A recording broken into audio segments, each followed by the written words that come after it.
Bonjour les amis. Alors je vais vous présenter aujourd'hui l'installation de plomberie que je viens de réaliser là dans la maison, que je suis en train de construire. Donc je vais vous montrer un peu comment ça se présente. Alors c'est pas tout à fait, on va dire, orthodoxe, dans la mesure où je ne suis pas plombier professionnel. Et par conséquent, bon, il y a peut-être quelques éléments qui vous sembleront peut-être un petit peu brouillons. Notamment ici de toutes les arrivées des tuyaux. Alors là, je reconnais que j'aurais pu l'arranger un peu mieux que ça, quoi. Ça fait un peu fouillis, on va dire. J'aurais dû les aligner. D'ailleurs, je me suis embêté, vous avez vu, pour faire le sol, quoi, pour finir le sol. Alors ceci dit, ici cet endroit, c'est pas hyper important parce qu'il va y avoir la machine à laver devant. Et c'est pas super aligné, mais à la limite on s'en fout. Ce qui compte en fait en plomberie, la première chose, la chose la plus importante à mon avis, enfin je pense que vous aussi, je suppose que ça doit être l'avis de tous les plombiers, c'est qu'il n'y ait pas de fuite en fait. C'est ça, c'est l'essentiel quoi. Donc, alors pour les fuites, je vous cache pas que quand on fait de la plomberie et qu'on est débutant, ben voilà, on a peur de mal faire les joints, d'avoir des fuites en fait, tout simplement. Bon, en ce qui concerne les fuites, moi je pense que c'est pas. Il faut être méthodique, je pense, au moment de la mise en eau.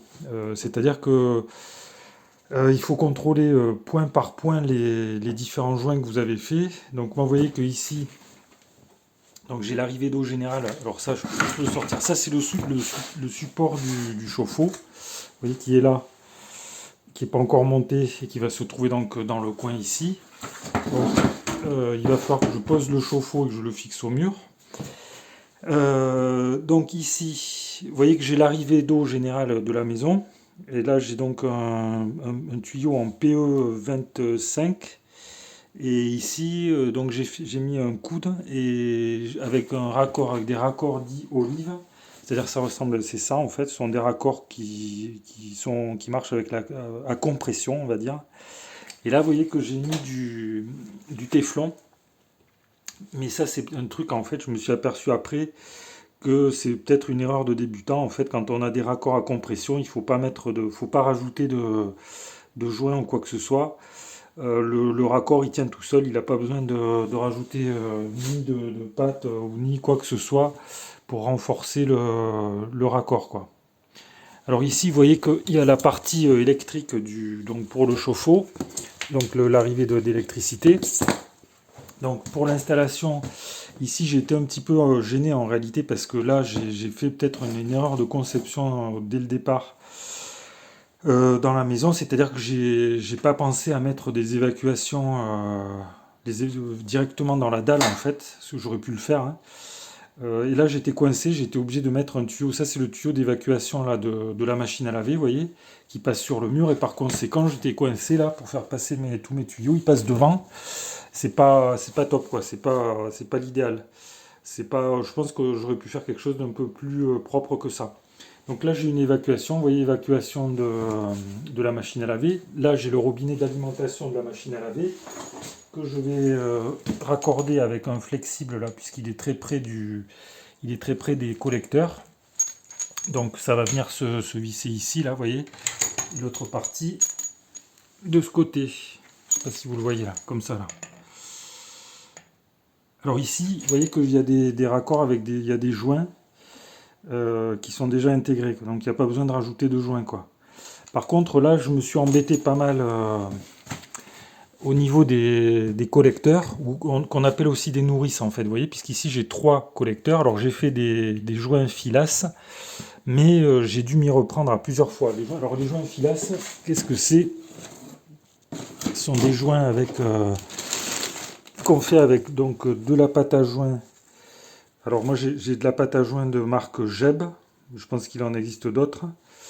Et la filasse, je dois avoir ça quelque part. Il est là, vous voyez, alors la filasse c'est ça en fait, c'est du chanvre je crois. À moins que ce soit du crin de cheval peut-être, j'en sais rien. Et donc là j'ai un beau bino de filasse de marque Jeb. Et donc avec ça, ben ça on l'entoure autour des filetages en fait. Ok. Et c'est ça qui va venir faire l'étanchéité. On rajoute dessus cette pâte là. Alors c'est une espèce de... Vous voyez, c'est une pâte un peu visqueuse là. Voilà. Donc on met ça et on vient serrer et ça assure l'étanchéité des joints. Alors là vous avez par exemple ici... alors ça il n'y aura pas besoin de faire de joint filasse, mais vous voyez, on entoure le fil autour de ces filetages là. Et après, quand on vient visser comme ça, on met de la pâte à joint et on vient visser. Et c'est ça qui va faire l'étanchéité du joint. Ok. Donc je vous montre pas, mais vous avez compris le principe. Et après, on peut utiliser pour les joints plats, on va utiliser des joints comme ceci là, des joints fibres. Voilà, quand on a deux parties plates en fait sur deux raccords, on met pas de joint filasse ou de téflon, on met des joints plats comme ça, quoi. Alors là, ce que j'ai fait donc pour les parties, pour certaines parties, j'ai été obligé de faire des joints filasse, donc ils sont pas super propres. J'espère qu'ils vont pas fuir. J'ai essayé de m'appliquer, je me suis repris à plein de fois en fait, parce que ça, à chaque fois, c'est assez difficile. Il faut rayer le filetage en fait avec une scie à métaux pour pas que le fil il tourne en même temps que vous vissez, quoi. Donc vous voyez que j'ai plusieurs joints. Par endroit j'en ai pas mis, il y a des endroits où c'est des joints plats. Alors vous voyez que j'en ai fait ici, là, là, et vous voyez que j'ai installé l'installation en elle-même, comment ça se présente. Donc l'eau elle arrive ici. Ok, donc là j'ai dû faire un petit virage parce que j'ai plus pas assez de tuyaux. Ici j'ai mis allez, là il y a une vanne d'arrêt et ici c'est pour réguler la pression en fait de l'eau dans le réseau. Donc on peut limiter la pression avec cet appareil. Ici on dévisse là et je pense que la pression, alors vous me direz les amis, j'ai vu que c'était 3 bars quoi. Normalement pour une installation domestique comme ça, 3 barres de pression, ça suffit quoi. Alors c'est pour éviter d'avoir des surpressions à l'intérieur du réseau qui fassent potentiellement exploser vos tuyaux. Alors en ce qui concerne l'installation, vous voyez que ce sont des tubes en PER en fait, donc c'est-à-dire que ce sont des tubes en plastique, comme ceci par exemple là, comme cette chute que j'ai là, vous voyez. Et là-dedans en fait on va venir fixer des raccords qu'on fixe avec alors des raccords de ce style.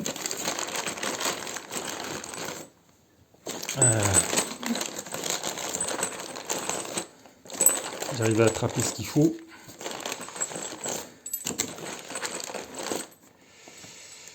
Voilà, là vous avez donc le raccord, en fait vous avez cette partie là. Alors là ce sont des raccords à écrou tournant.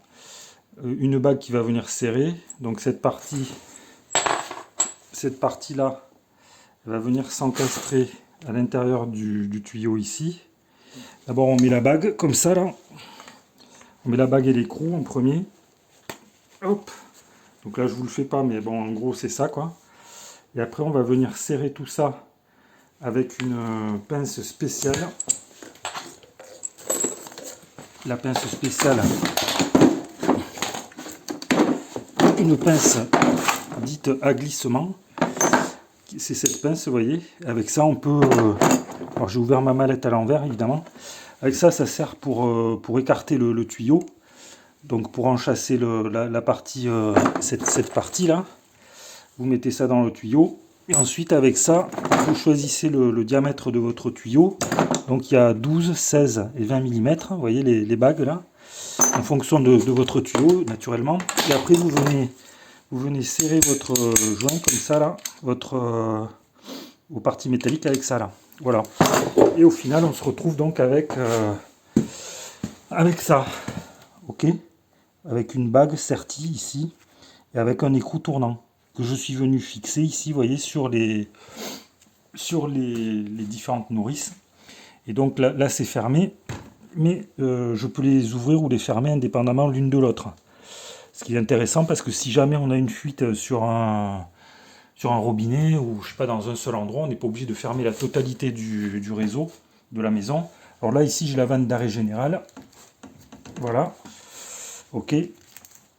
Et vous voyez que j'ai tout documenté en fait, à la fois pour moi, mais à la fois pour peut-être les personnes qui sera amené à intervenir dessus. Donc j'avais fait déjà au départ des, des étiquettes, un peu comme en électricité, pour savoir où j'en étais.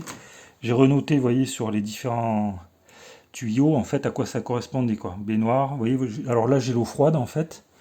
Ici, donc j'ai l'eau chaude. Parce que alors on a l'eau qui arrive, l'eau froide qui arrive ici, ok. Elle arrive là, elle rentre dans le réseau ici, et là, tout ça, ça va distribuer l'eau froide, en fait, dans les différents points de la maison. Donc on a la baignoire, le robinet extérieur voiture, enfin j'ai mis voiture, mais c'est un robinet extérieur terrasse, vasque. Ici, je vois pas ce que c'est, parce que là, vous voyez que j'ai rajouté une mise à la terre, mais qui sert à rien, en fait, qui est complètement superflue. Alors pourquoi j'ai rajouté cette mise à la terre? Parce que j'avais acheté le matériel en fait avant la venue du consuel, et parce que normalement en fait si vous avez une tuyauterie en cuivre, il faut faire une mise à la terre, hein. C'est absolument obligatoire pour obtenir le consuel, pour être aux normes. Moi, vous voyez que c'est du PER, c'est du plastique, donc il n'y a absolument pas besoin du tout de faire une mise à la terre, puisqu'on ne voit pas comment l'électricité pourrait pas circuler dans des tuyaux en plastique. Mais alors le problème c'est que j'avais déjà tout prévu, j'avais déjà tout acheté, je me suis dit bon allez, puisque tu as déjà acheté tout le fil qui sort et compagnie là, tu vas faire la mise à la terre quoi, avec des bagues qui servent à rien donc. Mais bon. Donc je reviens sur le truc, donc j'ai l'eau froide qui arrive ici, qui se distribue dans l'ensemble du réseau, les WC, lave-vaisselle, évier, machine à laver. Alors la machine à laver, j'ai pas encore mis le flexible, mais le tuyau il est là, le robinet, donc je vais arriver ici, et la machine à laver elle va être branchée là. Donc ici, cette vanne en fait, c'est l'arrivée d'eau froide en direction du chauffe-eau. Le chauffe-eau c'est une usine à fabriquer de l'eau chaude. Donc on a l'eau froide qui arrive ici. Donc là je vais installer ce dernier, comment ça s'appelle déjà, voilà, ce dernier raccord, c'est un raccord. Et donc j'ai l'eau froide qui va arriver dans le chauffe-eau directement ici, que je vais brancher sur le chauffe-eau. Vous voyez qu'ici j'ai l'arrivée d'eau froide, ici la sortie en eau chaude, ok, que je vais brancher avec des flexibles qui sont vendus séparément, vous voyez, des flexibles. Donc ici je vais venir brancher mes flexibles ici d'un côté, et de l'autre côté je vais les brancher sur le chauffe-eau quand il sera en place quoi. Voilà. Donc l'eau froide arrive vers le chauffe-eau ici. Ici, elle va ressortir. J'ai le tuyau de sortie d'eau chaude. J'ai utilisé un PE25. J'ai pris ce que j'avais. J'ai fixé tout ça, vous voyez, avec des supports spécifiques. Là, j'étais obligé de les mettre un peu en biais. Alors, évidemment, les puristes, ils vont dire « Ah, c'est pas droit, ah, si ou ça. » Moi, je m'en fous, en fait. Parce que la beauté du truc, c'est une chose, mais c'est surtout, moi, le bon fonctionnement du système qui m'importe. Et puis surtout, là, j'ai fait ça, je l'ai mis en biais, parce que ici, je voulais pas que cette vis vienne me gêner, là, sur l'ouverture et la fermeture de cette vanne. Ok ? Voilà. Donc je reviens là, ici j'ai mon eau chaude qui arrive, ici sur ce collecteur, et ici normalement j'aurais dû mettre des tuyaux rouges, c'est la règle, hein. Normalement on utilise des tuyaux bleus pour l'eau froide et rouge pour l'eau chaude, mais là il me restait, j'avais plus de tuyaux, je sais pas, j'en avais, bon j'ai utilisé ce que j'avais quoi, mais il vaut mieux respecter la règle, c'est mieux quoi, c'est pour les personnes qui vont... C'est plus clair, quoi. Voilà. Pour les personnes qui vont intervenir potentiellement après. Donc ici, vous voyez que j'ai mon eau chaude, en fait, qui repart. Donc là, par exemple, j'ai la vasque gauche, salle de bain, vasque droite, la baignoire et l'évier. Voilà. Et ici, alors ça, qu'est-ce que c'est, les amis? Ça, c'est l'évacuation du trop-plein du goutte à goutte, là, je sais plus comment ça s'appelle, du groupe de sécurité, voilà, du groupe de sécurité du chauffe-eau. Il faut que l'eau puisse s'évacuer. Et le groupe de sécurité, donc on va venir le brancher. Alors je ne sais plus comment ça se branche exactement, mais bon, le groupe de sécurité c'est... Alors, le groupe de sécurité c'est ça, vous voyez ?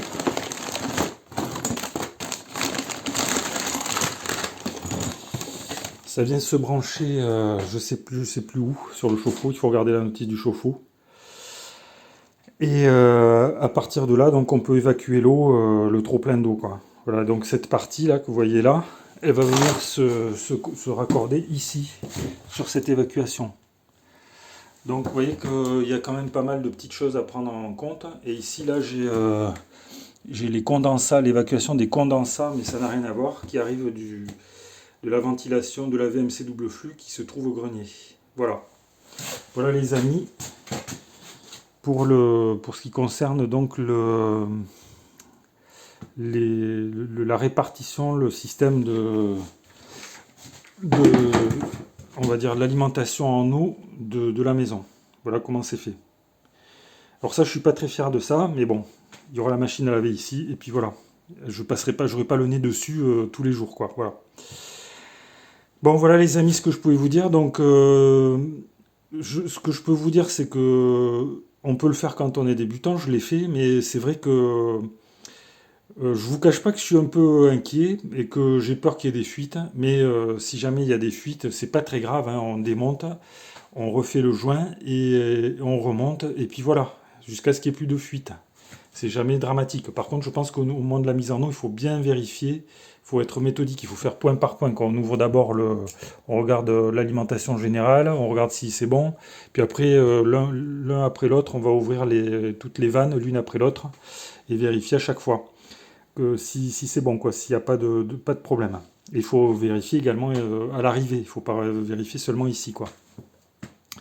Voilà les amis, ce que je peux vous dire. Donc vous pouvez le faire si vous êtes débutant, mais vous allez mettre certainement plus de temps qu'un professionnel. Peut-être ce ne sera pas aussi joli que ce que fait un professionnel, mais c'est possible en fait. Voilà, c'est pas quelque chose hors de portée, quoi. Il faut juste s'entraîner, prendre le temps. Voilà ce que je peux vous dire. Donc si ça vous intéresse, je vous mets des liens sponsorisés ou pas sponsorisés dans la description sous la vidéo, si vous voulez acheter du matériel. Abonnez-vous si vous ne l'avez pas encore fait à la chaîne. Laissez vos questions, vos remarques ou vos commentaires si vous en avez dans le fil de discussion. Je vous dis merci pour votre attention et à bientôt pour de nouvelles vidéos.